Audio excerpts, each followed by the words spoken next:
Hello everyone, আসসালামু আলাইকুম। সবাই কেমন আছেন? প্রেজেন্টেশন অপারেশন ফেল সবাই লক্ষ্য করেন এখানে দুটি বিমান আছে। বিমান দুটি দেখে মনে হচ্ছে একটি যুদ্ধ বিমান, যেমন অপারেশন ফেল, যেমন অপারেশন স্যাটেলাইট, অপারেশন জ্যাকপোর্ট, তেমনই অপারেশন স্যাটেলাইট যেমন ওরা তৈরি মানে পাকিস্তানি হানাদার বাহিনীরা বাঙালিদের উপর করেছিল, তেমনই অপারেশন ফ্লাইট এটা বাঙালিরা পাকিস্তানিদের উপর করেছিল। এটা আমার অপারেশন ফ্লাইট বাংলাদেশের প্রথম আকাশ অভিযান, যা হয় 3 ডিসেম্বর 71 সালে। এর গতি ছিল 110 থেকে 150 পর্যন্ত, যা এখন বর্তমান কিছু কিছু গাড়ি চাইতে অনেক কম। বীর যোদ্ধারা ছিল শামসুল আলম বীরত্তম, গ্রুপ ক্যাপ্টেন, বাংলাদেশ বিমান বাহিনী।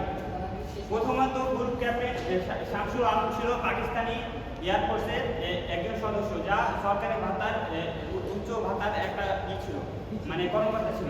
তখন একে খন্দকার শামসুল আলমকে একটি চিঠি দেয়, তখন বলে আমি পদত্যাগ মানে পাকিস্তানিদের পক্ষে পদত্যাগ করেছি, এখন আমি বাংলাদেশের পক্ষে আছি।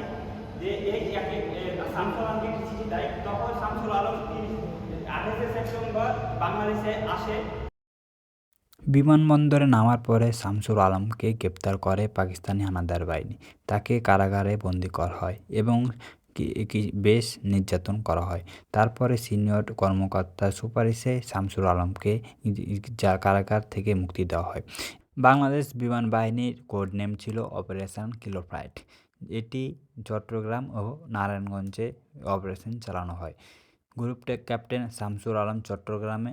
এই অপারেশনের মূল উদ্দেশ্য ছিল পাকিস্তানি বিমান বাহিনী এবং নৌবাহিনীর সক্ষমতা কমিয়ে আনা।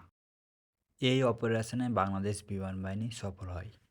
কেমন হয়েছে আজকের আমার প্রেজেন্টেশনটি?